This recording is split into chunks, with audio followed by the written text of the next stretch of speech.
Reminders, everyone should be muted unless actively speaking in the meeting. Please make sure you use the chat feature and notify staff if you want to be recognized for a question or comment. When answering the attendance roll call, please indicate if you're at your LRC office or home office. So Chris, if you could at this time, take roll. Okay. Senator Parrott, Present in my home office. thank you. Representative Bojanowski, Yes, I'm present in my home office. okay. David Allgood, Present. Leanne Creech,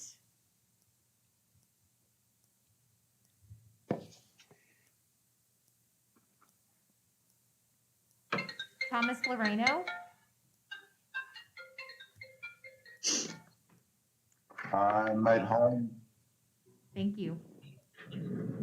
Lisa Lee, Wendy Morris, Present. Bob Napoli, I'm here in my office. thank you. Brad Schneider,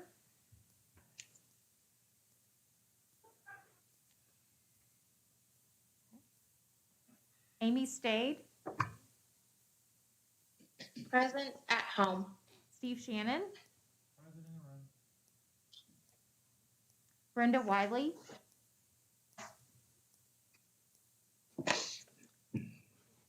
Bonnie Thorson Young, I am here at my office. Senator Julie Rocky Adams, I am present and I'm in Frankfurt. thank you. And Representative Riley, Here in the room. thank you. At this time, if we could approve the minutes from the September meeting, so anybody online that would like to make a motion? So moved. So move second. We have a second. Okay, let's go ahead and go to the next on the agenda, which is input from families receiving waiver support services. And our first person to testify will be Karen Napoli. So Karen Napoli, if you could go ahead and get started for us. Thank you.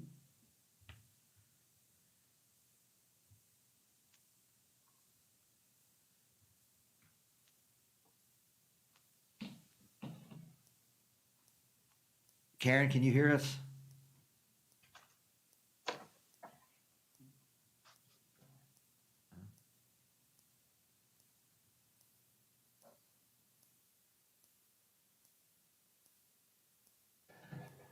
Karen, can you hear us?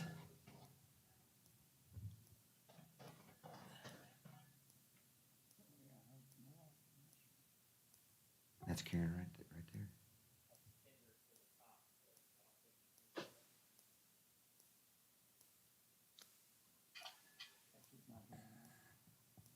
Okay, Karen, can you hear us now?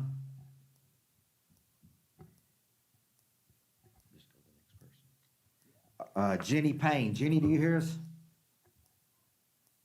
Yes, I can hear you. Hi, Jenny. How are you Hello, today? can you hear me? Oh, okay. Jenny, we've got Karen Hello? back. We'll go ahead and go with Karen, okay? So Karen, if you could go ahead Hello? and give us your testimony. Thank you. Okay. For some reason, I am not able to hear on this end.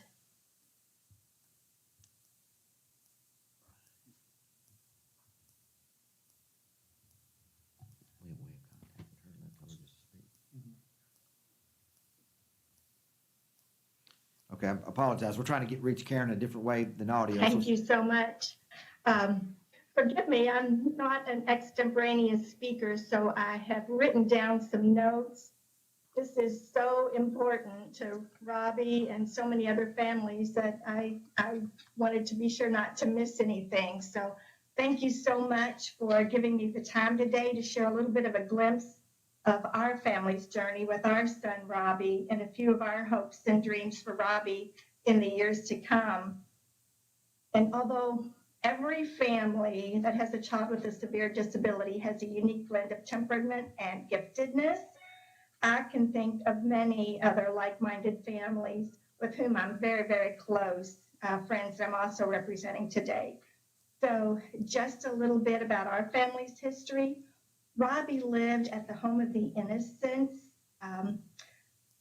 until he was age 21. We placed him there at age 13. And I have nothing but praise and kind words for their organization and how well they cared for our kids. And thanks to the great care that he received there, he is now medically stable. But he is a big guy, and which is a big red flag for STL providers.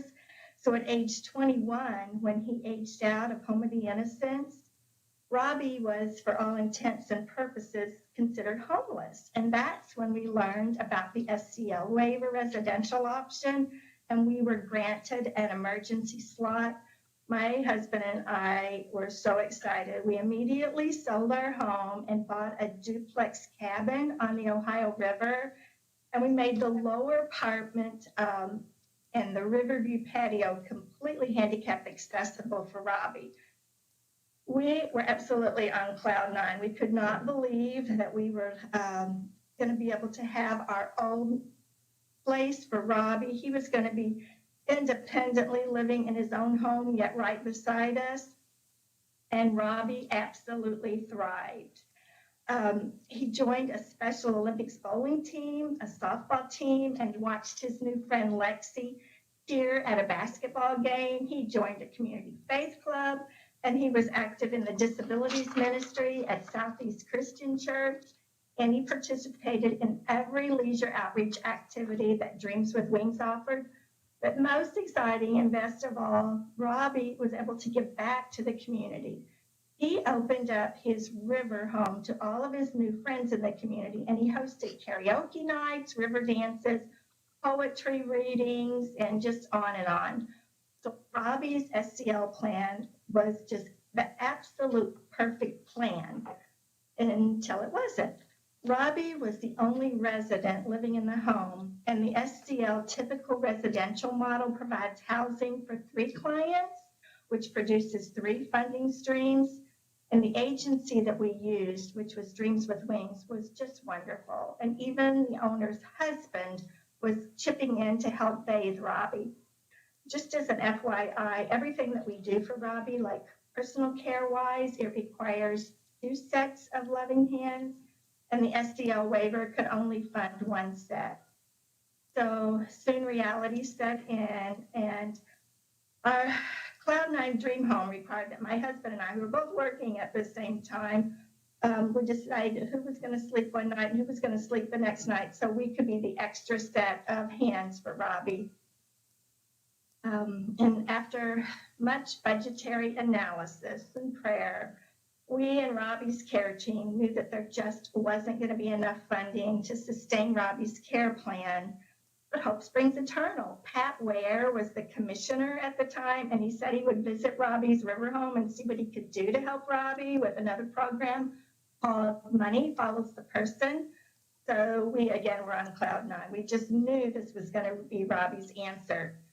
But we soon found out that this program's funding was just for a very short period of time, and natural supports were required to sustain the care plan. That wasn't going to work because we needed a forever plan.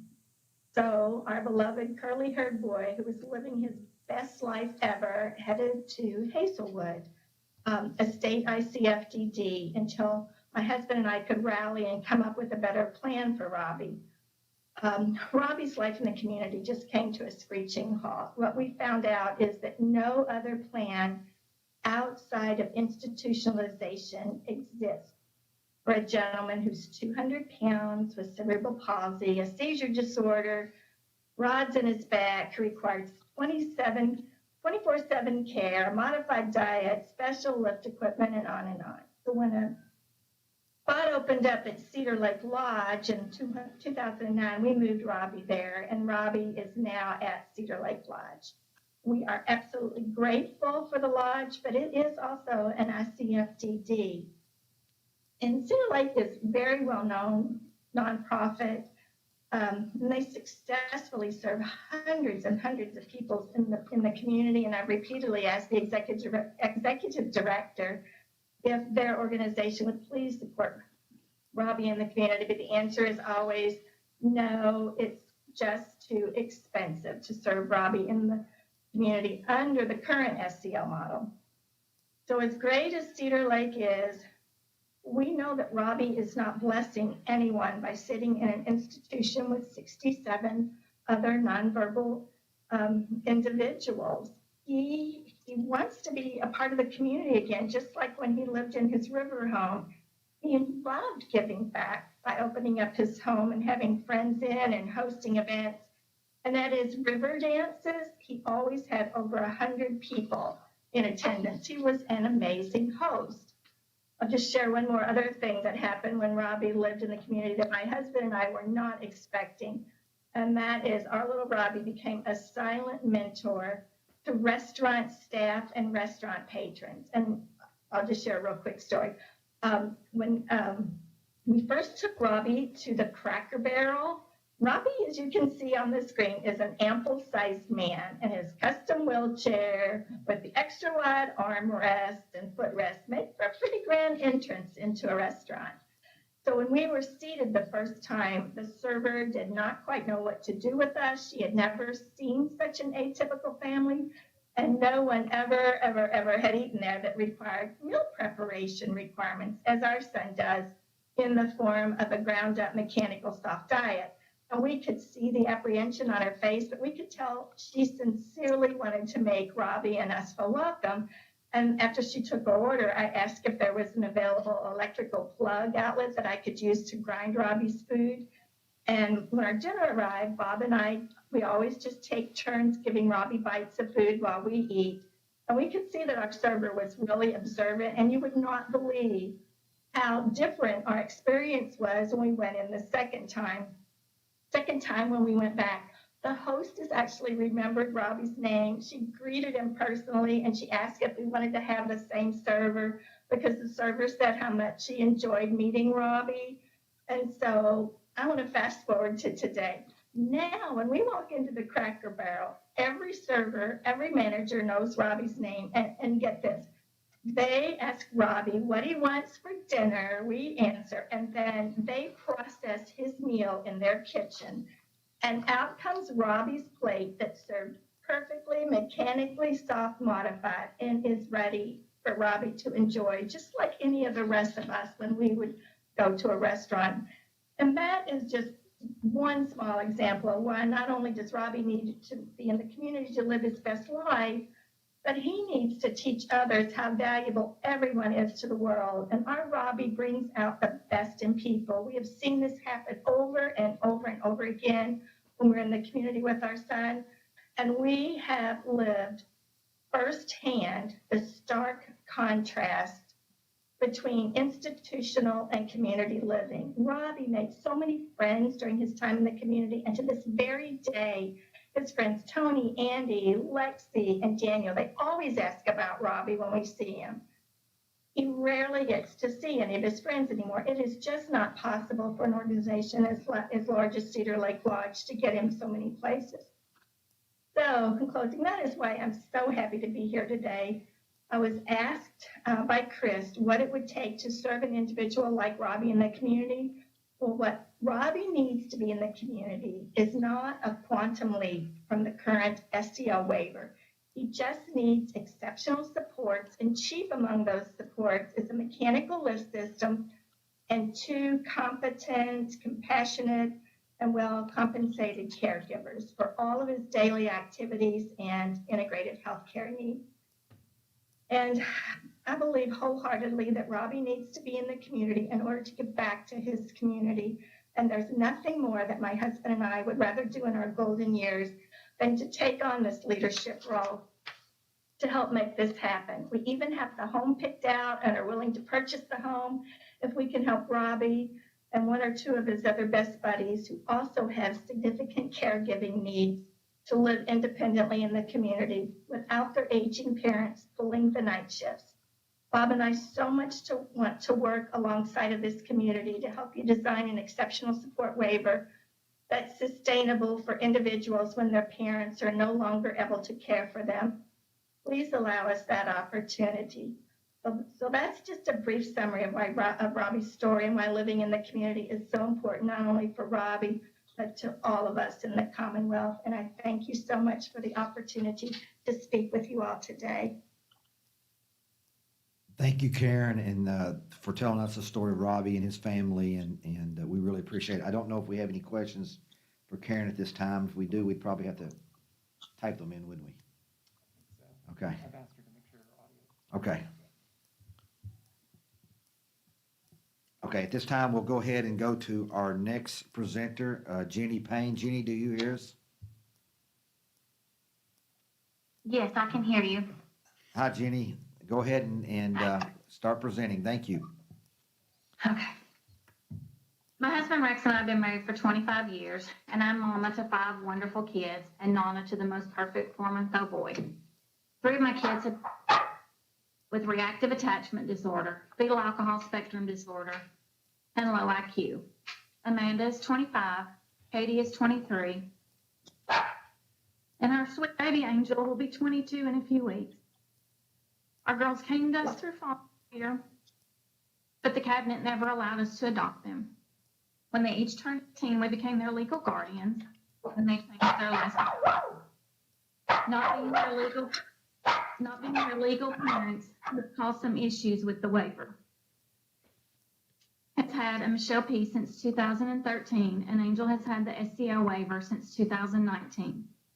I wish there was time to tell you all that she has had to go through in order to get the slot on the SCL. We nearly lost her while she was waiting. I've not even been able to get Katie on the waiting list, and I am also a rep for another individual on the waiver. Our girls are amazing. They're loving and kind. They can be helpful and hardworking if the day is right. They each have jobs, or at least they did pre-COVID. They're on the Special Olympics team, part of the Arc of Barron County. They're active in church and love to be in the community. They enjoy crafts, puzzles, playing cards, hanging out with their friends, and trying to make my head explode. I love them more than life and cannot imagine my world without them, but honestly, they're exhausting. Some days they wear me completely out. They break more things than you can imagine. Small things like potato mashers and soap dispensers, and large things like sinks and banisters. I'm constantly on my toes. Is that something burning? Who's crying? Yes, you have to shower. No, you cannot walk to California. You have to eat. In February, I was diagnosed with 3 autoimmune disorders. I am 51 years old and falling apart more quickly than I planned. My body won't allow me to take care of them forever. My biggest fear is them living without me and looking out and advocating for them. Amanda cannot possibly live on her own with only 40 hours of services a week. Angel cannot survive outside of a residential care facility without some amazing employees. Katie cannot live on her own without services of some kind. My girls have spent most of their life in foster care, and it failed them greatly. I don't want to see them in the adult version. I need the waivers to be beneficial for them, and I need Katie to have a chance to at least be able to apply. The reason Katie cannot apply is because the cabinet refuses to give me a copy of her records. That's where her IQ test is. She doesn't know where she had it done, and the school says they don't have a copy. She has been in probably 10 schools in 12 years, and it's possible that it got lost. So I do not have a copy of an IQ test for her, so I cannot get her on the waiver waiting list. Since she's not on the waiver waiting list, I cannot get state general funds.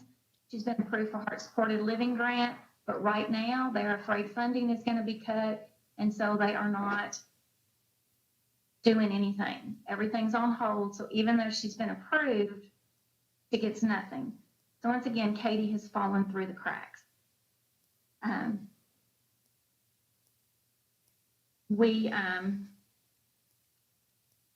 We have 3 of them here in our home, 3 adults with special needs. We chose for them to be here. That's what we want. But we're not going to be able to care for them forever, and I need their waiver to be administered in a way that's beneficial to them. There are so many things we are told, you can't do this, you can't do that. Last year we had an emergency and I called the broker, and I was told that emergencies have to be planned. I don't know how it works in your world, but in our world, we don't plan emergencies in advance. We were told that we had to use natural supports. I explained to them that 2 of her sisters were unable to care for her. I needed this for one of the girls in particular. I was told that, I told them that 2 of her sisters were unable to care for her. 2, her brother and her sister work full-time. Her father works full-time. They told me that I needed to call church, her coaches, her friends in the community, and have them come and care for her with no compensation. That's not their responsibility. And Angel also has very aggressive behaviors when she's upset. She hits, kicks, bites, throws things. She's broken doors and furniture, knocked more holes in the wall than I can count. And not everyone can deal with that. When we are already in a stressful situation, I cannot bring someone in who's not familiar with her routine and just walk away and leave her there.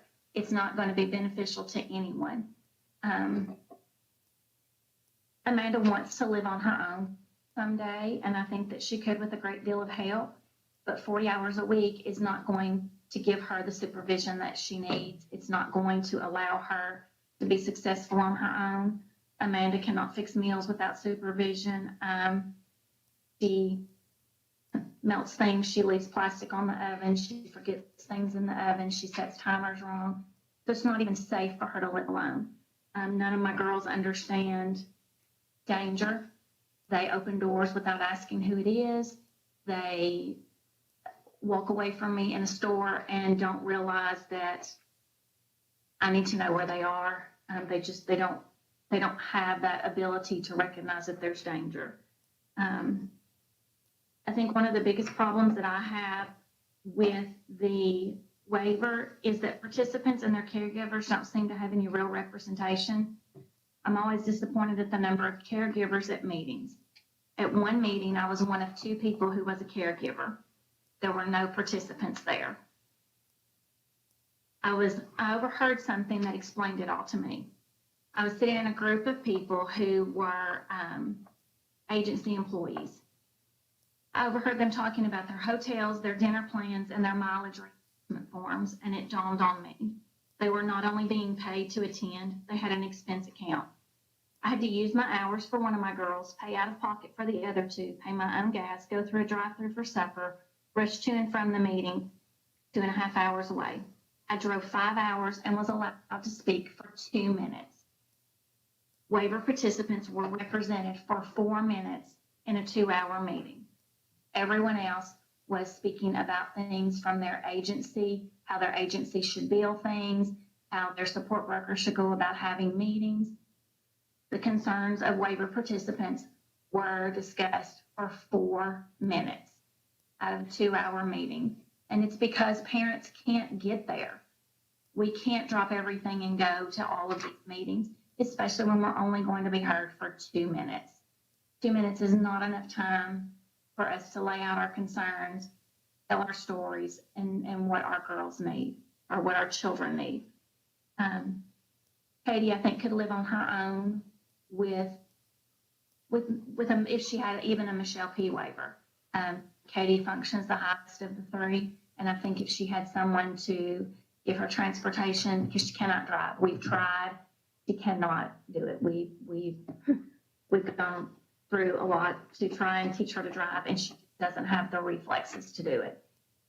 She would need transportation, and in our community, there is no public transportation that would be useful for her. Angel will never be able to live on her own. She's going to need a great deal of support her entire life. And my biggest fear is that Angel will be mistreated because of her behaviors. And I want to have something amazing in place for her before there's a time that I can no longer care for her. And right now the waiver is all we have. We're depending on the waiver to be that for her from the time I can no longer care for her until she does need something such as a nursing home or a residential care facility. There are some things that the waiver is just not meeting their needs on, We are immensely grateful for the waiver. We are so grateful for what it has meant for the girls, for getting them in the community, for getting us supports in the home, for what we need, for the break it gives us when Angel has had a 4-day meltdown. We are immensely grateful for that. But there's still a lot of holes in it, and there's a lot of cracks in it, and there's a lot of room for improvement. And I feel like our kids are losing things with every change, and they're not replacing them with anything beneficial to them. Now, I appreciate your time to allow me to speak on behalf of those that I know and love, who have the waiver and who are on a waiting list.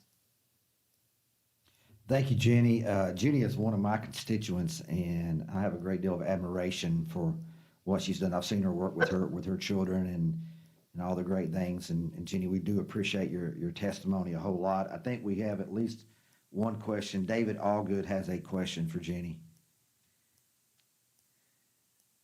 Actually, it's not for Jenny. I would like to comment that I appreciate everyone that has spoken so far about that. And it was another kind of about direct support providers, and I can wait till the end if I don't want to kind of get it out of the flow of everyone speaking right now. That's the question. However you would like me to do it. We'll come back. We'll come back at the end for you, David. That sounds good. Thank you, sir. Okay. Any questions for Jenny? Jenny, we appreciate what you do, and I'll be talking to you soon. Okay. Thank you. All right. Now we have Becky Turner that's going to testify. Becky, are you with us? Yes, can you hear me? Yes, ma'am. We can. Hi, it's Becky Taylor. My son, Jeremy, graduated from Barron County High School. And my heart breaks for these two parents that I just spoke, because I know how hard it is. And I've been blessed, and I am grateful that my son is on the SCL PDS waiver, and he is getting all his needs met. So it breaks my heart to hear from parents that are not getting those supports. The HCV, the Michelle P waiver, the SCL PDS, SCL traditional residential waivers. There is 7,000 people on that waiting list, and so many locally parents and families that need these supports. My son is 45, and through his waiver, I feel comfortable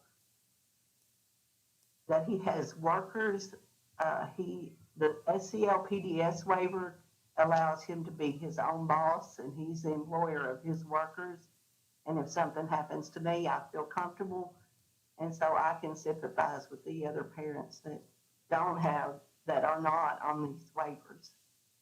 And I know that I just can't imagine what his life would have been without the waiver services. And I can't imagine what mine would be either, because I know what they're going through and how trying it is. My son requires 24/7 supervision. His health has went downhill as we all age, it does. And also, I am an adult foster care provider with a local company in Bowling Green. I provide family home for 3 individuals. And they go to adult daycare. And I know how important adult daycare is to the individuals, because my 3 individuals have been home for 7 months, and they've only been back to daycare for 2 months, and because of COVID. And I'm sure that it's going to be going back to shutting down again, which, I understand that. But I've seen their mental, physical, and emotional deteriorate during those 7 months of being here with nothing, no socialization, no community. I know how important, to be an adult foster care provider, I know how important it is for these waivers for families and parents.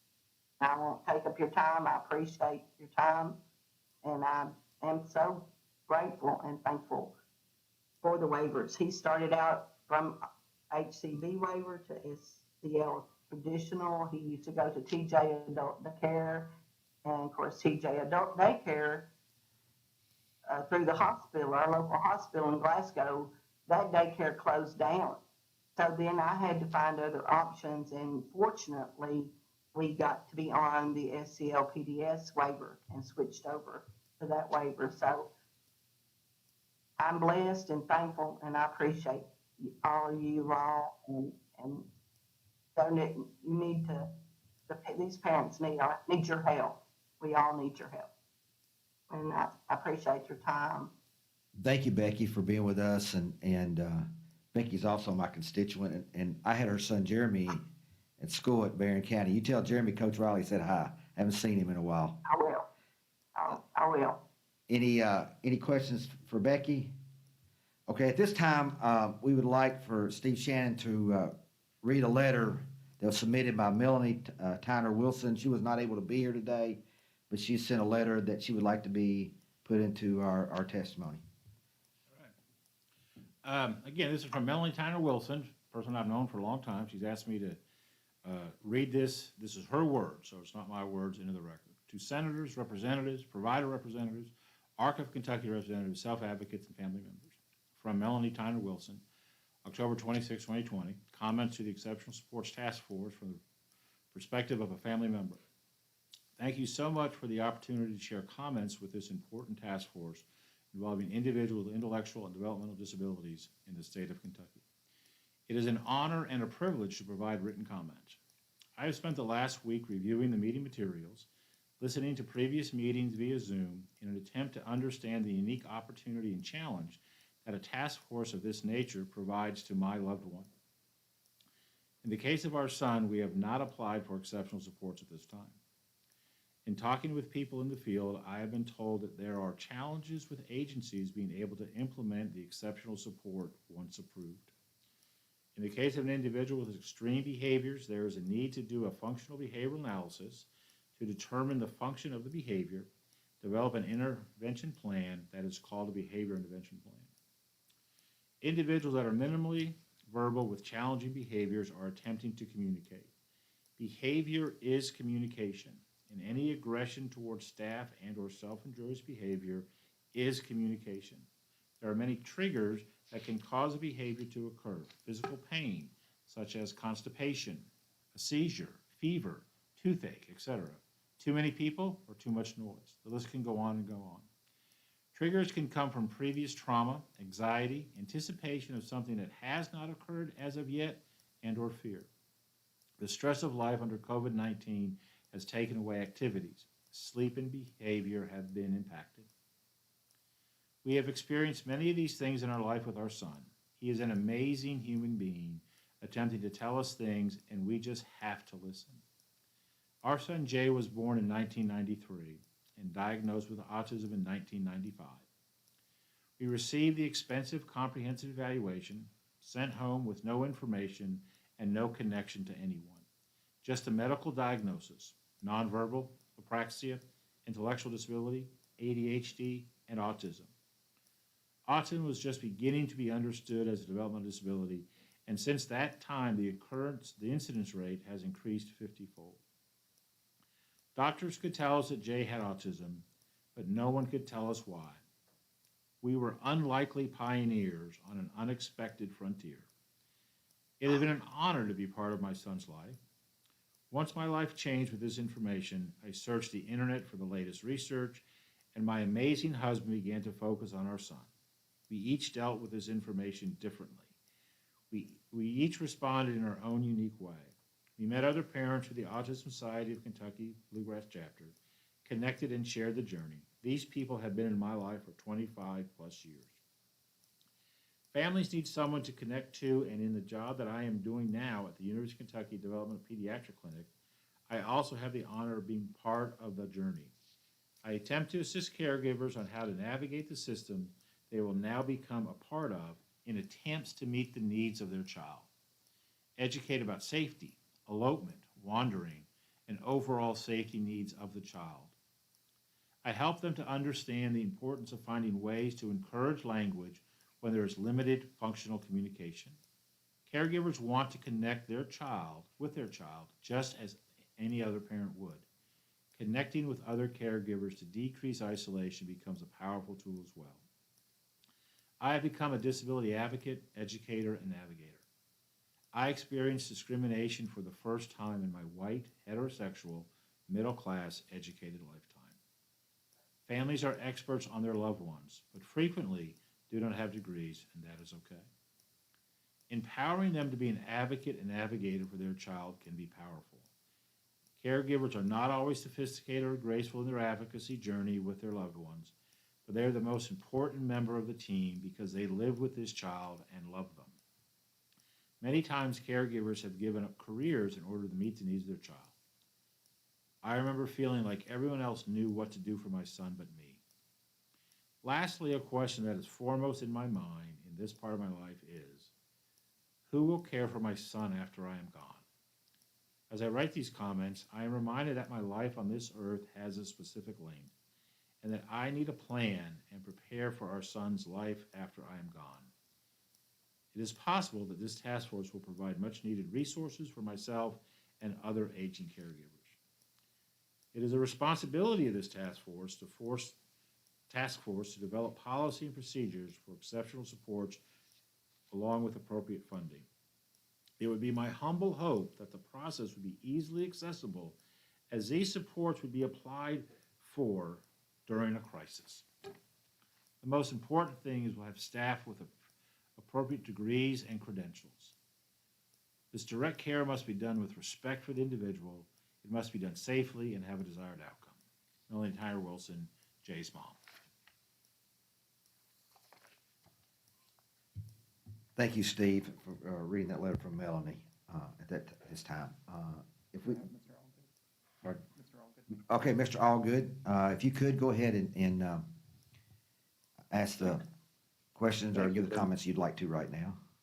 Thank you. I'd like to thank the individual that spoke today. And it really points out an issue that's important across Kentucky. We have a lot of aging parents that are going to be getting older. We already have in their 70s, 80s, trying to help assist these individuals. Some of them are fortunate enough to have these services, others are not. And when those individuals pass away, I think we're going to experience a potential crisis in the state of where do these individuals go. ICFs, which are very costly, potential nursing homes, but first and foremost, it's a quality of life issue, but then it's a taxpayer issue about how we're going to care for these individuals. But also I'd like to know about if direct support providers can get the ability to go to the hospital with individuals who need them to. I think hospitals look forward to, or would encourage us to have someone who really knows that individual come with them and be able to communicate with those individuals. And it's not in the HCB waiver for public comment with that we know of, but I think Appendix K allows us during the pandemic. So I'd just like to know if we can get direct support providers to have the ability to go to hospitals with individuals and help them communicate effectively. Okay. Any response to that? Okay. All right. Thank you, David. Thomas Lorino.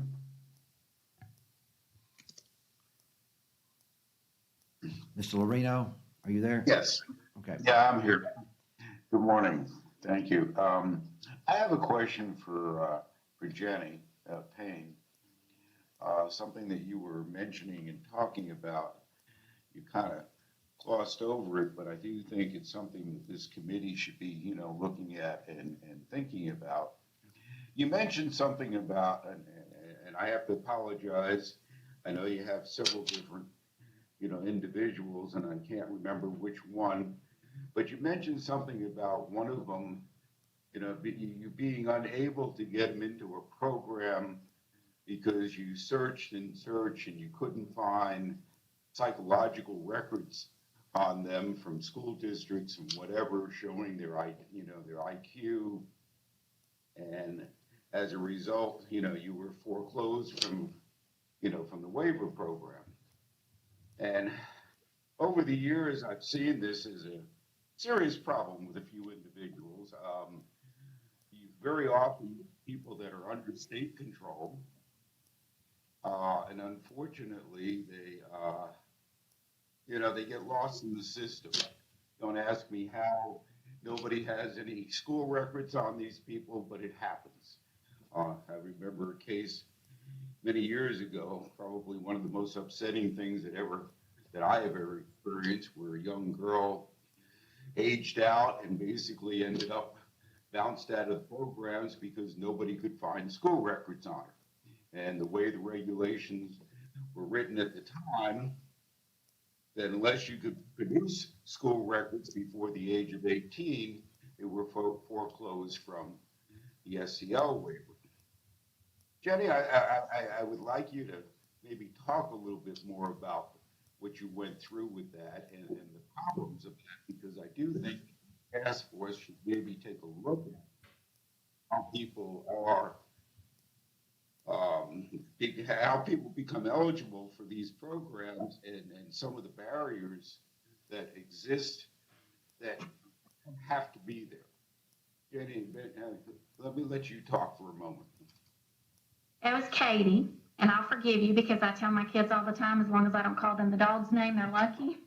Because I never call a name right the first time. My girls have been in foster care since they were very, very young. The cabinet has been involved since the second one's birth.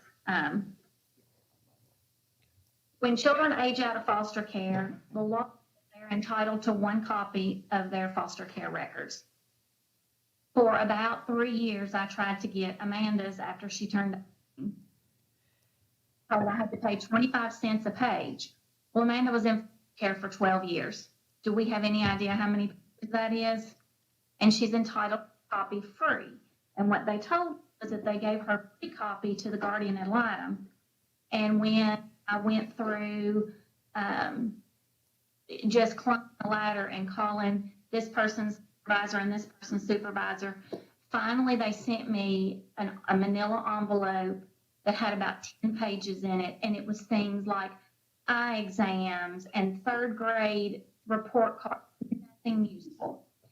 So with the other two girls, I just haven't had time with all three of them, being out of school and being home all day.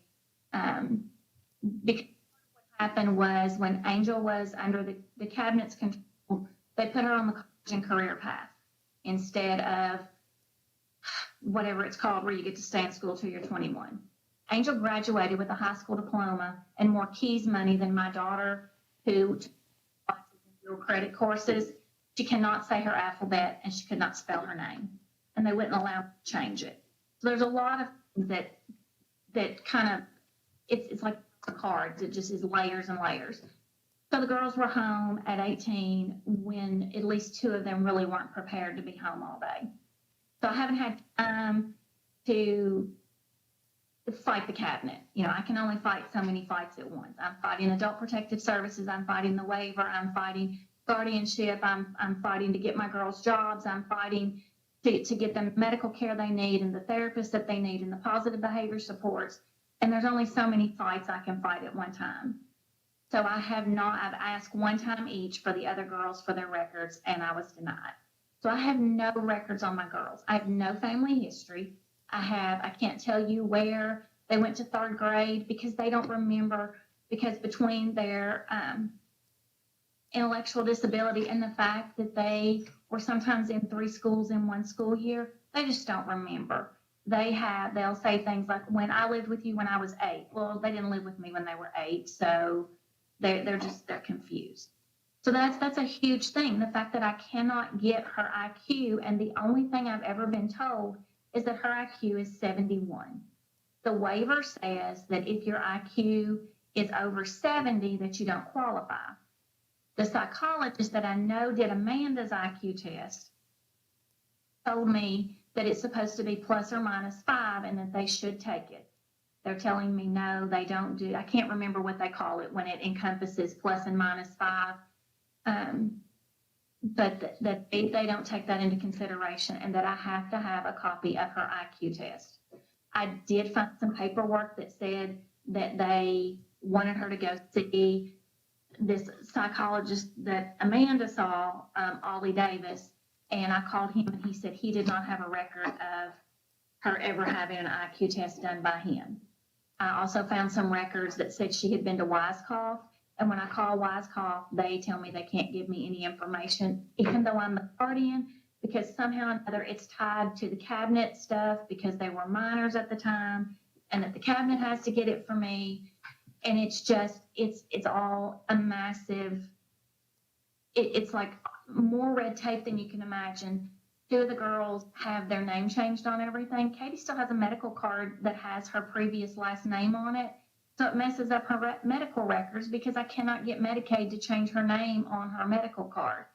So when we go to the doctor, her records are under two names, and sometimes they're in two separate files instead of being merged into one file because her ID says Payne and her medical card says Raymer, and it's a problem, but I can't get anybody to change it. And again, that's a little fight, and I haven't had time to fight that small fight. So there's so many things, and I wish I just could love my girls and enjoy them.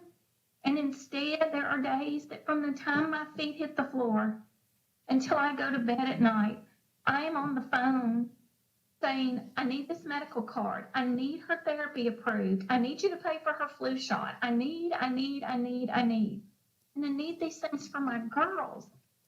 And instead of enjoying my kids, I'm spending all my time fighting windmills.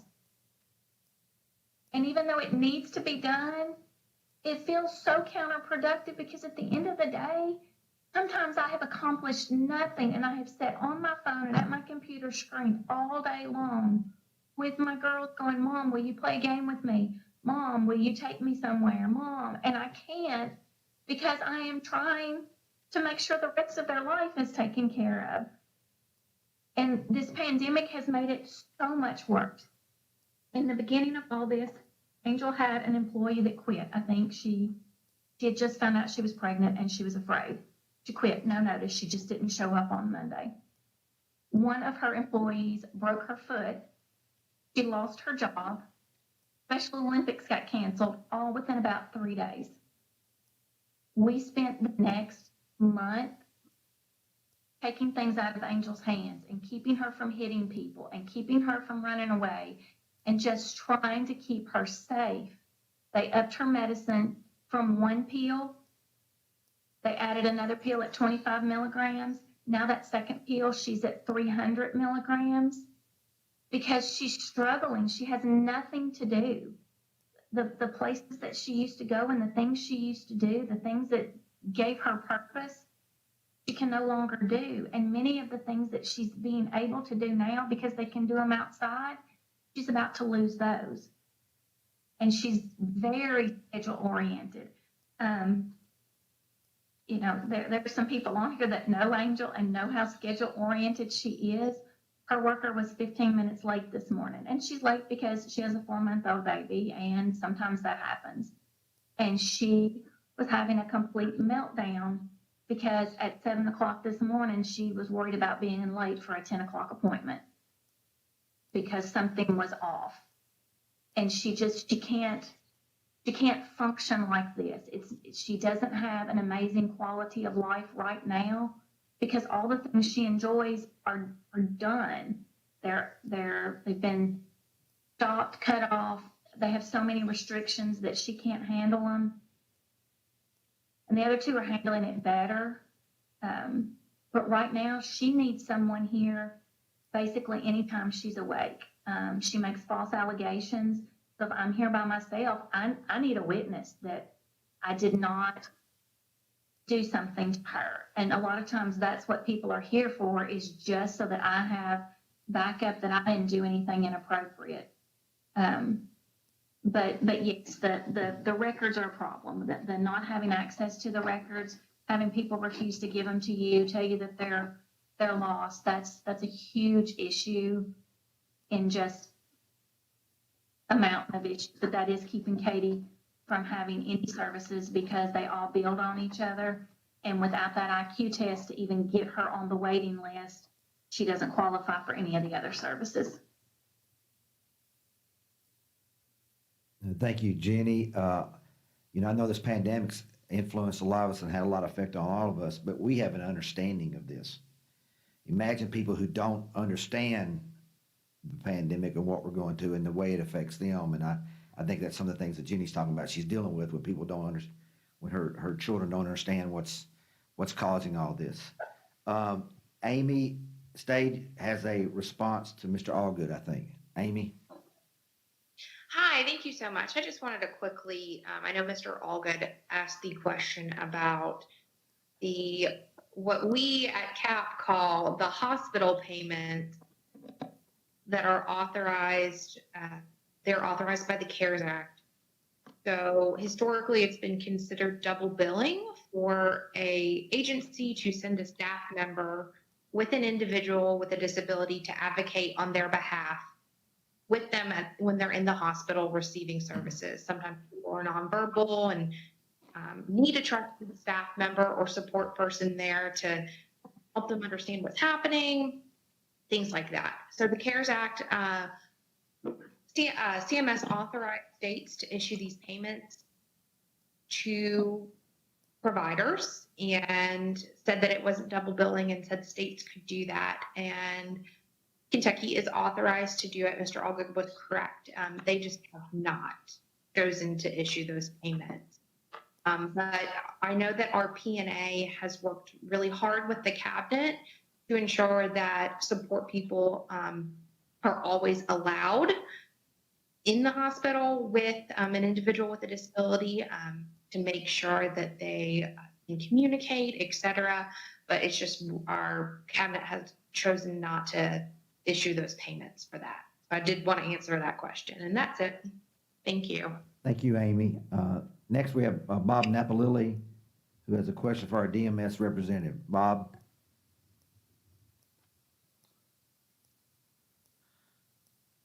Oh, there we go. Can you hear me now? Yes, we can, Bob. Okay, thank you. Back in 2018, for families, parents of adult children with IDD and complex medical issues met with the Medicaid commissioner at the time, Carol Steckel.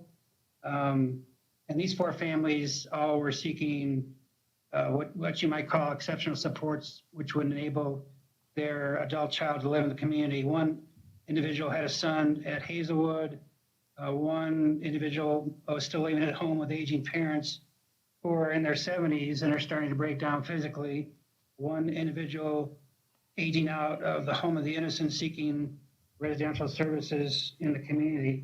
So those were the 4 families that met with Commissioner Steckel at the time. Commissioner Steckel's response to a number of questions was, we discussed the fact that DMS state funds are available to supplement waiver funds to provide services to those individuals needing more than what waivers will provide. Just to be clear, all 1915C HCBS waiver recipients are able to access state plan services as part of their Medicaid benefits. Authorization for state plan services must follow all applicable rules and regulations, and individuals must meet the criteria for the services being requested. Ms. Hoffman or anyone on the committee, do you know what that is referring to, EMS state funds that are available to supplement waiver funds? This is Alicia. Leslie had another presentation that she had to jump off for. So anybody who has Medicaid with waiver services are those services that aren't normally paid through state funds, but if there are individuals that have Medicaid, like private duty nursing, options that we can look into, see if those would be available for people who also have waivers. As far as behavior supports, that is state fund services, a lot of the therapies, but anybody who has Medicaid does have access to those services that are, we call them state plan services. Do you know where I could obtain information on that? Is that on the website, or where can I find out the details of the state funds, EMS state funds? The state plan services, they are on the website and the different programs available. Okay. And that would tell me what they would fund, whether it's personal care, I think you said not behavioral supports, but other things that might be funded through that? How many hours you might receive, and those types of questions? So these services would be like therapy services, behavioral services, private duty nursing. It should not be services that are funded through the waiver, because you can't have the same services that are being funded through the 1115 and also through the 1915. You are more than welcome if you have any questions, or you can also email me. That is fine as well. It's Alisha, ALISHA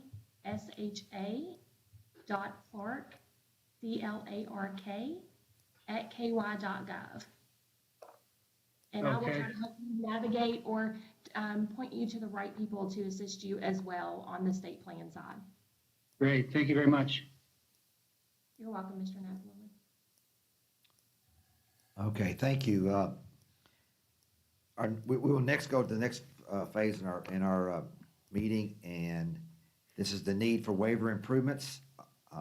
We have Mr. James Cheeley, who is the past president of the ARC of Kentucky, also a Federal Raised Family Caregiver Advisory Council member. Mr. Cheeley is in the room with us, and Mr. Cheeley, you may begin. Thank you. Just so you know, I do have a face behind this mask, so you can see it once and then I'll put it back, so it's not going to cause any issues here. Feel a little out of balance, then you can all see me and I can't see you, but we'll work through that too. So good afternoon. My name is James Cheeley. I have a 32-year-old son, Brian, born with an intellectual and developmental disability. I don't have a distinguished diagnosis for my son. I don't have any titles before or after my name. I am not a professional in this field. I really don't have a specific group that I belong to. I am just simply a dad. My first real experience with exceptional care for our son came when he entered high school. It all occurred before making kids a part of your school through exceptional sports events was popular or broadcast all over TV and social media. Standing in the kitchen at church over a donut, our high school boys basketball coach asked if I would consider Brian being the manager of our high school team.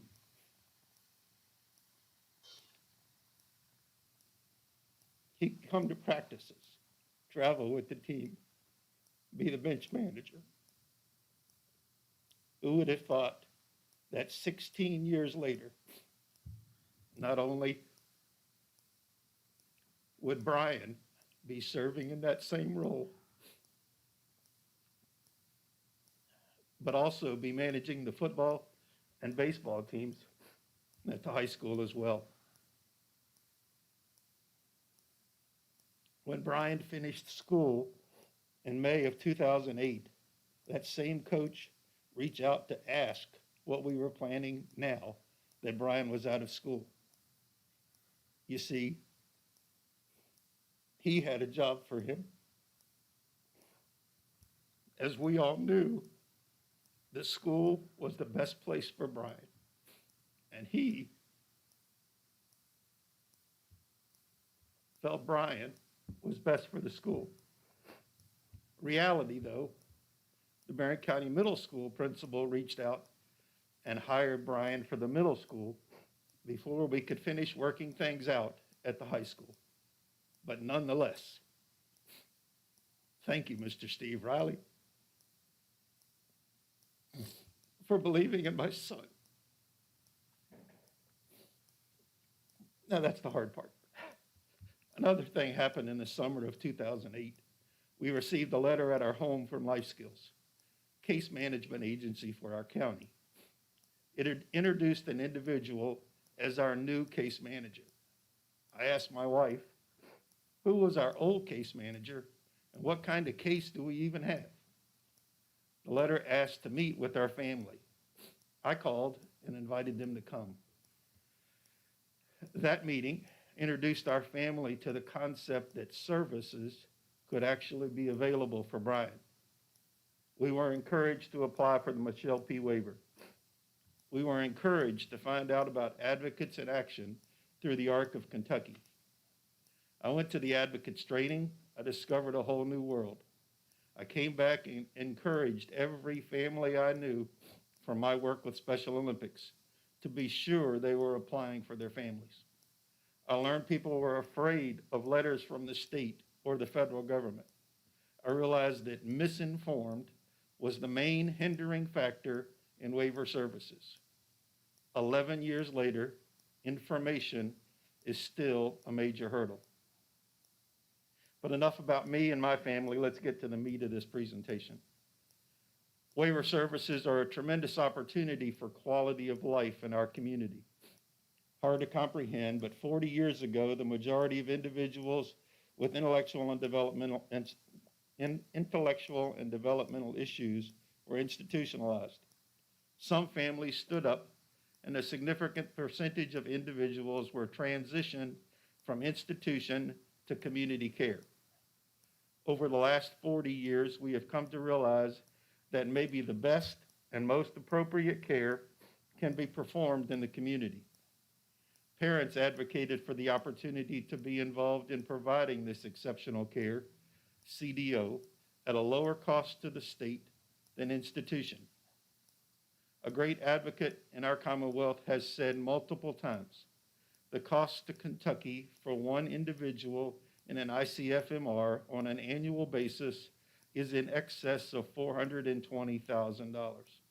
A Michelle P. waiver budget is capped at $40,000, except for very rare exceptional circumstances. We cannot afford for waiver services to go back to the levels of 40 years ago. More demand for waiver services than Kentucky can fulfill. You as a task force are charged with the review of these services. First and foremost, there are more people in need of services than you can meet that need. The Kentucky legislature keeps trying to throw a bone at it on a biannual basis with a budget.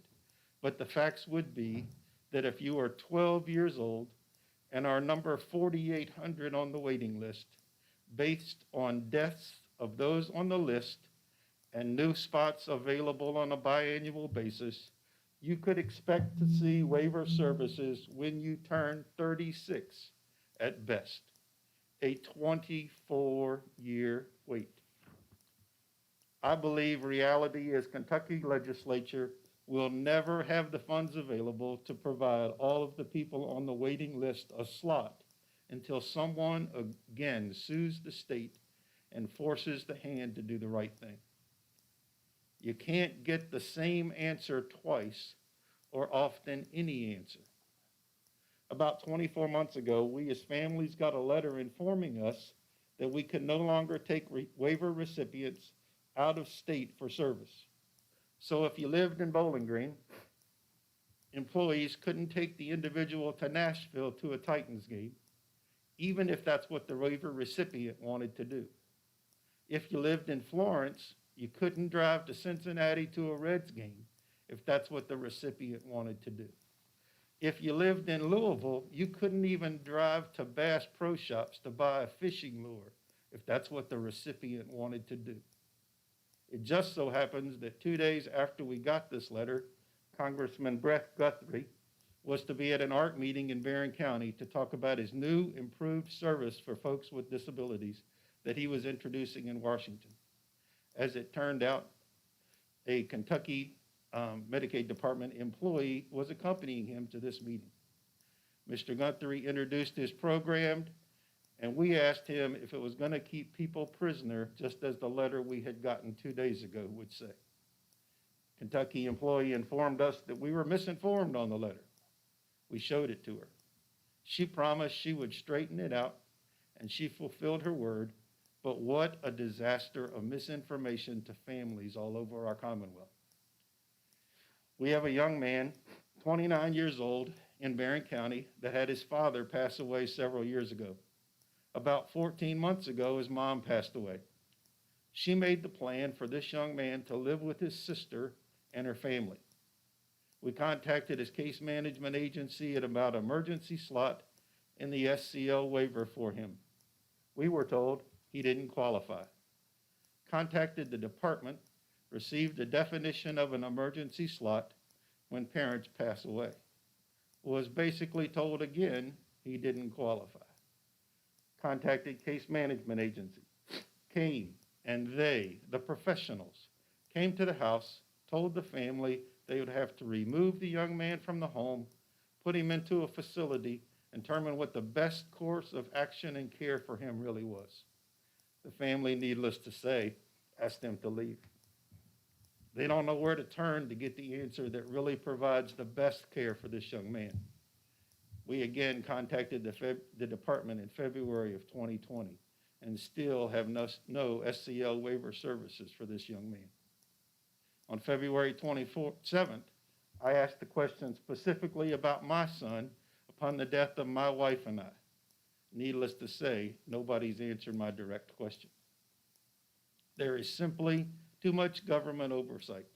The Department for Aging and Independent Living, case management, etc., to make waiver services have any ease or consistency for the providers to be able to do the job of care.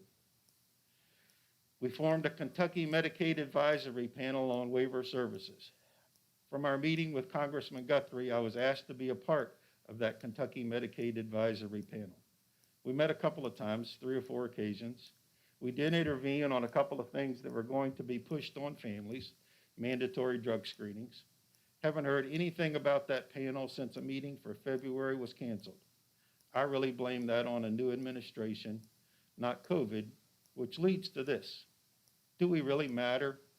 On a previous occasion, our Commonwealth spent hundreds of thousands of dollars for a report from Navigant, who was hired to examine waiver services. In it, waiver recipients were portrayed as the yard. You see, the analogy of Navigant was a house. Foundation, walls, floor, roof, fixtures, and the yard. The yard was to make it look pretty and presentable. I heard the presentation. I spoke to it. By the way, the only way you could speak is if you had written down what you were going to say before you got to the meeting to present it to the state representatives before you could speak. You were allotted 3 minutes, but you hadn't even heard the presentation to know how to speak. You had no idea what you were going to say. As they gave the presentation, I wrote it down, went back out and said, I'd really like to speak to this. I asked if we were really thought of as the yard. You see, in every storm at my house, the yard is what gets destroyed. Floods, lightning, wind, excessive heat, cold, tornadoes. The system goes on, but every day, the recipients, that good-looking yard, we struggle. Restricted flexibility with our waiver service hours. Each recipient is budgeted so many units each week. No matter that your greatest need may fall at a specific time of year, you only receive so many units each week. So as in my son's Brian case, he works during the school year and needs far less services. But when school is out and he is free, he would love to be able to use more service units to do more things in that free time. There is no carryover of unused hours or units to other weeks. You just simply use them. In addition, the SCL waiver is described to equate to 24/7 care. However, if you add up the units allowed to an individual plus the respite units allowed, there are 1,905 hours, 79 days annually that the SCL waiver recipient has no funds available to have anyone provide services for them. I've asked about this situation since June of 2019 for an individual I represent and have no answer provided. Fortunately, in the situation I represent, the individual on the waiver resides with family and isn't turned out to the street with no service. But should waiver services expect family to take in individuals and provide care? The key word there, expect.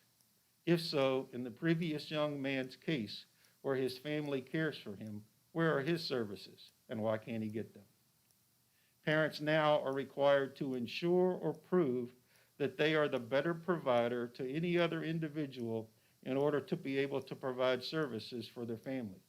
This is true even if the waiver recipient is an adult.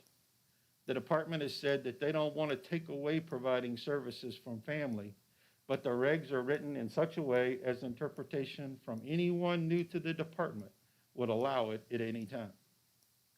Use of electronics is often prohibited in waiver services.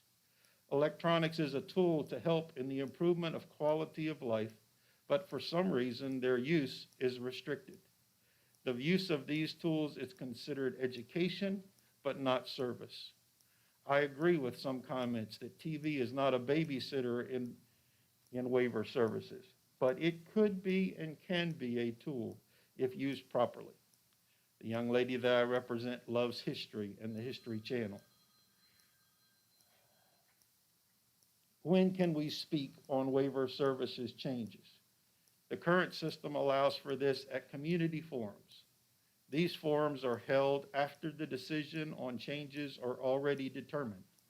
We as recipients really don't have any input into waiver service changes. Again, there was an advisory panel, and honestly, again, on a couple of occasions, speaking out at that council did change the path, but when the leadership of the Commonwealth changes, our opportunity as waiver recipients changes as well. Cost versus care. I believe it is hard for care agencies to take the perspective of making money out of the way of providing care. Excuse me. Even for families to hire employees to work with individuals. There is no way to increase the hourly rate for that employee that has worked and provided exceptional care to an individual on the waiver.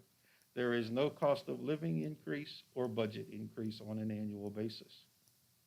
Quality of life. Waiver services are about improving the quality of life for the individual. That improvement is very much subjective to interpretation. Employees are required to go to great lengths to verbalize how they are working to improve the quality of care. And what they must say in those notes is subject to what the case manager is told those notes can say. I believe most of the interpretation is done by people that don't live with individuals with intellectual and developmental disabilities on a daily basis. They don't see the changes, and they certainly don't live with the storms. Waiver services need to be about people. It's the best place to provide care, is the best place, to provide care for an individual in a facility or in our community. Each case is surely subject to its own merits, but I believe all people do better in some form with their own community than in an institution. I also believe for an honest conversation to occur about family care, there must be a conversation about the responsibilities of parents versus provider. Let me say that again because I'm not sure I said it very well the first time. I also believe for an honest conversation to occur about family care, there must be a conversation about the responsibility of parents versus provider. In my years of involvement, I have heard it said too many times that parents just want to get paid for providing care. I could assure you with 99% accuracy, what parents really want is for their child not to be in that position. But honestly, we must have a true conversation about what is a parent's responsibility and when do you stop being a parent. Part of the problem or part of the solution. For many years, the Kentucky legislature funded the Arc of Kentucky as the only statewide advocacy agency for individuals with intellectual and developmental disabilities. The ARC was under contract to do an annual training session to teach families to be advocates for the needs of their individuals. A few years ago, that funding was pulled so that we no longer have that statewide training for families. We need to replace that funding to help families become trained to help their individuals that are now entering into the world of waiver services. In addition, I personally don't want to be remembered as the one who only wants to gripe. I want to be as big a help as I can be to find solutions. Today, I am volunteering again to be involved in whatever way I can to help Kentuckians and provide better waiver services. Finally, let me give you some numbers. I talked to Ms. Pam Smith from the department to provide the most current information. There are 33,412 slots with allocated funding across all waivers. There are 27,669 participants in those slots. That would say we have 5,743 available slots for waiver services. But we have 10,215 individuals on the waiting list across all waivers. I realize that is misleading because I believe it is possible to be on more than one waiting list at a time. But more disturbing to me, we have 10,500 funded slots on the Michelle P. waiver. As of 10/1, we have 10,094 slots filled, as we just allocated 100 more slots on October the 1st. So in September, we had 9,994 slots of the 10,500 fully funded slots filled. We have 7,364 individuals on the waiting list for Michelle P. services. We have many more that have opted not to be on the waiting list. That's what's the point? We'll never get served. My last email from Mrs. Smith indicates that they plan to allocate another 150 slots in January. That's 3 months away. Even if you allocate that 150 slots, you're still going to have 300 more slots with 7,000 people waiting for them. How do you as legislators answer your constituents that are on the waiting list when we have slots available right now, today, and we don't have them filled? How do you face the families that have daily struggles when we have allocated funds, empty slots, and terrible slow progress? How can we wait another 3 months to do a job we should have done months ago and still have empty funded slots after we allocate those 150? Mr. Riley, for the young man in Barron County that lost his mom, his real provider, over a year ago, and still can't get determined to need an emergency slot in the SCL waiver, what answer do we give him when he is told that if he goes to a facility, the state will determine the best form of care for him instead of his family, that his mom outlined as the best course of care for him, when our current definition and the regulations say he is an emergency? Several years ago, individuals with intellectual and developmental disabilities were told that they couldn't receive a diploma in our school systems of Kentucky. One of the individuals on this task force worked with the ARC and worked hard for a badly broken system change. Working together, the Kentucky legislation provided change. I applaud the formation of a task force to study waiver services. I again believe it's time for a change. I believe we can make a difference. I believe Kentuckians want to provide a better quality of life for its people. The task force must be that agent for that change. Thank you for your time, and I'd be happy to answer any questions. Thank you, Mr. Cheatley. First question is from Mr. Lorino. Mr. Lorino?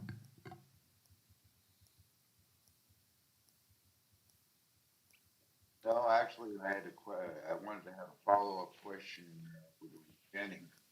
Okay, okay, we'll get to you in a second, okay? Well, at this time, Jenny, I think Payne would like to respond to some of the things Mr. Cheeley said. And then Jenny, while you're on there, Mr. Lorino, you can ask her that question while she's on board, okay? Go ahead, Jenny. Thank you. I wanted to say, James had talked about the phone. I recently, under Gavin, was put on the HB 144 committee. I drove to Frankfurt, during that time, I also got, someone to take care of the girls. Nothing happened. I spent so much time back and forth and in these meetings, and the entire time I was on that, nothing was changed. Nothing was fixed. Nothing was, we just sat around and talked about what the problem was, and nothing was fixed. And I think that's part of the problem. We just have a bunch of people sitting around talking. I can't fix it. I don't have the control to fix it. But when we have a meeting with people who are elected officials and things still don't get fixed, what's the point of us spending our time on these committees if all we're doing is basically having a complaint session? We're saying, this is what's wrong, let's fix it, and then nothing ever gets fixed. Also, the hospital situation, we ran into that. Amanda had an emergency appendectomy. She literally would not let me get away from her. She was holding on to me. She would not, they like literally had to pull her hands off of me to take her to surgery. Can't count any of that time. You can't save those hours to use them the next week when she needed extra help for everything else she was doing. She needed extra help bathing and changing. She could hardly get up and down out of bed by herself. But there was no extra, you couldn't bank those hours and use them the next week. We couldn't use them while she was in the hospital. You can't save them and use them the next week. They're just gone. So where does her budget money go? The 24 hours, Angel has an SCO waiver. Nothing will pay for her while she's asleep. I can't leave her at home by herself while she's sleeping. I would have adult protective services all over me if they found out I left her at home by herself. But no one will pay for someone to be here while she's sleeping. So either people have to volunteer that, I have to pay it out of pocket.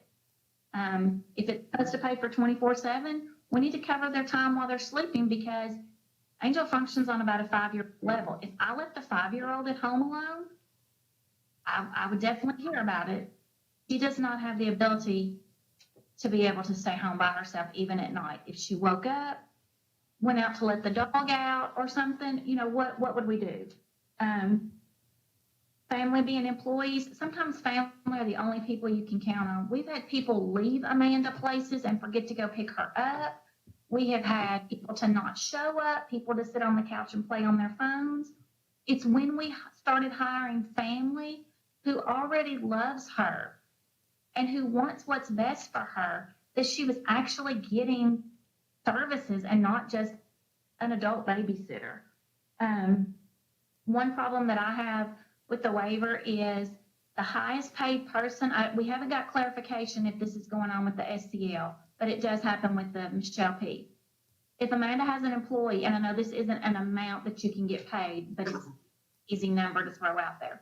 An employee that's getting paid $20 an hour, the highest is like $19.72. So if she has an employee that's making $19 an hour and an employee that's making $8 an hour, when that $20 an hour employee works, Amanda loses $20 from her budget.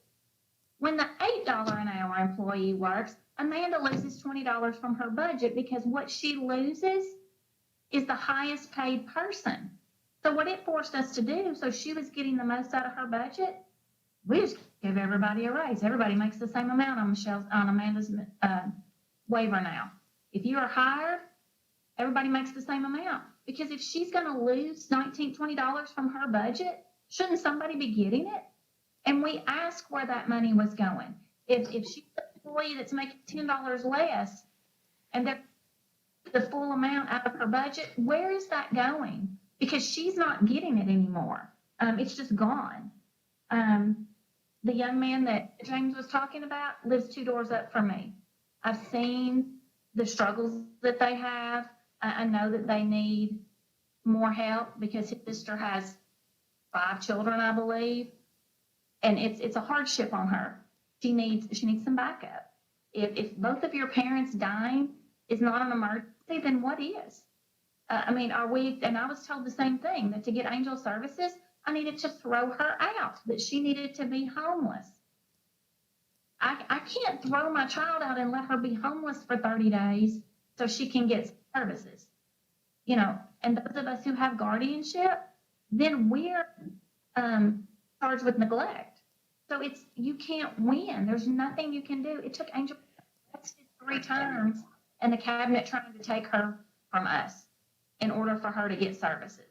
And I think actually what happened was that the cabinet had already filed that they had her. They were so certain that when we went to court, judge was going to give them guardianship, that they had already, that's all we can figure out is how it happened, is how she got a place. My last question, and I would really like for somebody to sit down and figure this out who does math better than I do. We recently spent $7 million to fix unemployment, and I'll tell you it's not fixed. My girls, I'm still getting phone calls every week, sometimes 2 or 3 times a week, saying you're still in the queue, you're still in the queue, you're still in the queue. This is 7 months later. I have one child who's not received a dime, even though she's not worked. So we spent $7 million to fix unemployment. We spent, if I remember correct, $300,000 we're spending on a fence right now. And we spent, I think, $250,000 to have a statue removed. How many waiver participants would that fund? Well, there's money somewhere. There's money out there. It's just not being used for our individual. If we've got $7 million to spend on an unemployment system that still didn't get fixed, don't we have some money out there to fund some people who are at risk of being homeless if something doesn't happen? Okay, thank you, Jenny, and I understand completely your frustration. You know, you and I have talked about that, and we've got a lot of folks in the state that are frustrated on the UI situation. Mr. Loreno, do you want to ask that follow-up to Jenny while she's with us? Yes, I would like to. Actually, I just really wanted to make a statement based on some things that Jenny was talking about, but I want to go back to this problem about some individuals having extreme difficulty in becoming eligible for some of these waiver programs, and it has to do with their inability to produce records from their, from their childhood. And the problem that I'm raising here is the most vulnerable individuals that we have in the state. These are the people that are under state care. They don't have a family. They don't have, friends or parents to advocate for them. The only people they have to advocate for them is the state. The state is overwhelmed. It is just mystifying to me that the state can have individuals do attend schools, but have absolutely no records on them. And it isn't just an isolated problem. It's an ongoing problem. It happens, there are far too many of these individuals, and because there's no records, they don't become eligible for the waiver programs, and they're clearly folks with disabilities. They've been in special education all their life, but nobody has records on them. Why does the state allow that? It's a much more serious problem than people recognize. And like I say, it's people that have nobody to advocate for them. I wish this task force would look into that, because as much as you may want to expand exceptional supports and other things, if people aren't eligible for the programs, they're never going to benefit from them. That's all I really want to say. I just wish this task force would take a look at, just how the state does maintain record constantly under their charge. The only thing I'm more passionate about than individuals with special need is foster care. I think our foster care system is irreparably broken. My girls went into care full-time in 2005. In 2000, there was CPR. The only reason I have so much information about my girls is because I was their CASA before I was their foster parent. So I had access to see all their records. I had access to everything. But I couldn't take it with me. I could just look at it. My through every crack there is. They have not been tested for many things that we feel that the girls are on the autism spectrum. They've never been tested. I signed girls up for the waiver in 2010 when I was a parent the first time. It's a very long, drawn-out story. I signed them all up for the waiver. There was no waiting list at the time. All I needed was the state to sign it, and they wouldn't do it. So my girls not get waiver services at that time. They didn't get put on the waiting list, nothing. And then fast forward to them being adults with 0 services in place because somebody just didn't sign the paperwork. I filled it all out. All I needed was a signature. That's all they needed to do was sign it, and no one ever did. And so now I have one child who still is struggling and has no services, but it's because the cracks in the system are huge, and I have said that the only consistencies my girls have ever had is inconsistencies, because nothing that should have happened, whereas many people give birth to a child who has special needs and they advocate from the time this child is born. My girls haven't had that. They have not had one consistent person their entire life. And they're paying the price for it now, and unfortunately they may pay a bigger price for it when I'm no longer able to care for them. And I think that we have to go all the way back to when these individuals wind up in foster care. I've read one study that said as high as 50% of our kids in foster care have some type of special needs. And I think the ball is dropped way back. I recently had 3 babies who needed services, and it took me months to just fill out the first steps paperwork for a nearly 3-year-old who had 2 words. I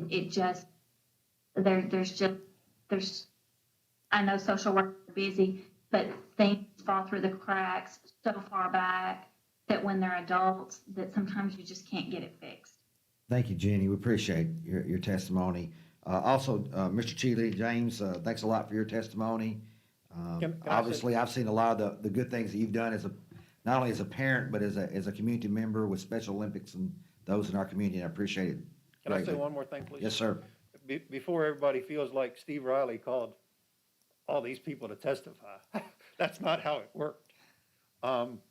Chris contacted us, we contacted the Arc of Kentucky. We asked people from around our Commonwealth to testify. Unfortunately, the most discouraging answer that we heard was, what good will it do? If you don't speak, it does no good. So on our behalf, thank you for the opportunity. Well, I think we've had some excellent dialogue today, and sometimes we need a dose of reality. And I think you guys have given us a dose of reality today in regards to your situation. And I think we've also seen frustration that has been exhibited today. And that's a part of everyday human life. And thank you for your testimony. We appreciate it a great deal. And if any member would like to be added to the roll call that was not heard from earlier, please do that. Our final meeting is next month, November 23rd at 1 p.m. And we look forward to hearing that, and hopefully we'll have a good conversation on that date. Okay, I got another thing I need to read. Yes, that tells us about what we're getting ready to do next month. Today's meeting concludes the information gathering and fact-finding portion of the task force work. I would like to take this opportunity to thank all the individuals and organizations that appeared before our task force to share their perspectives on the need for reform and improvement in exceptional waiver support services. Our final meeting is scheduled Monday, November 23rd at 1 o'clock. At that meeting, we will discuss and approve the findings and recommendations that this task force will report to the Legislative Research Commission. At this time, I'd like to briefly explain to members our process for identifying and approving the findings and recommendations. In the next day or so, members will receive an email from staff requesting that they submit any findings or recommendations that they would like the co-chairs to consider. Staff will compile all findings and recommendations submitted by members for presentation to Senator Adams and myself. At that time, Senator Adams and I will determine which recommendations and findings will be presented to the task force at our final meeting in November. During our November meeting, we will discuss each finding and recommendation. Members will have the chance to propose amendments, and we will take a vote to approve each finding and recommendation individually. Thank you, everybody, and we will see you next month.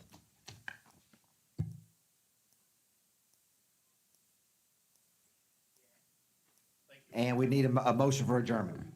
Okay, I'm adjourning this. Thank you.